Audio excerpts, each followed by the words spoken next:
The San Marcos family's vacation to the Texas Gulf Coast has ended in heartache. 70-year-old Jerry Seebeck's family says he died after contracting a strain of flesh-eating bacteria. Like many of the recent cases across the country, it caused a severe skin infection. Tonight, his family told KXAN's Eugene Cho they want everyone to learn what to watch out for. And we want to warn you, one of the images you're about to see is quite graphic. He loved fishing every chance they could get. And this vacation was no different. Look at that. Jerry Seebeck went to Palacios with his family. On June 13th, he went fishing, but at the end of that excursion, We noticed Dad was just a little shaky coming off the boat, had a hard time walking. Seebeck's family took him to a nearby hospital right away. We thought maybe it would have been signs and symptoms of maybe heat exhaustion because he was shivering a little bit.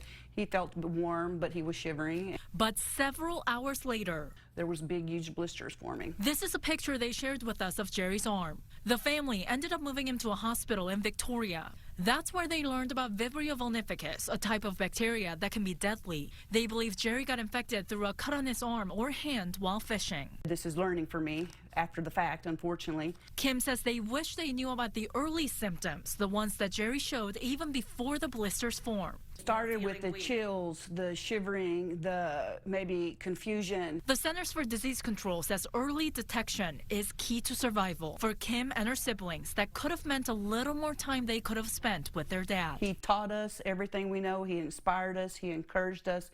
He taught us life lessons, and we'll miss those things from him. Eugene Cho, KXAN News.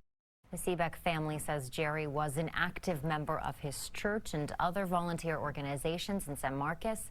Hayes County officials told us that they have been notified about his death, but they're waiting on medical records from Victoria to confirm his diagnosis and death.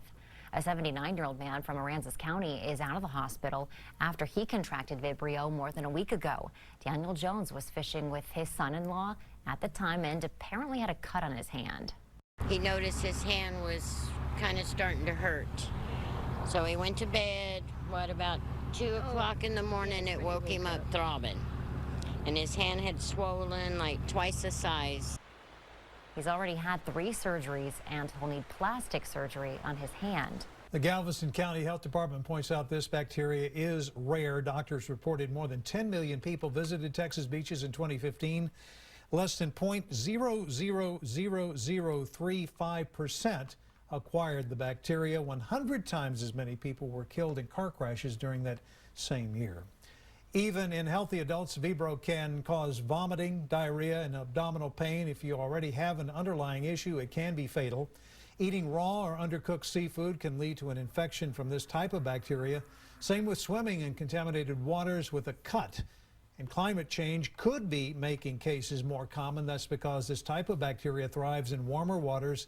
It's one of the reasons the bacteria has always been at risk, in the Gulf of Mexico.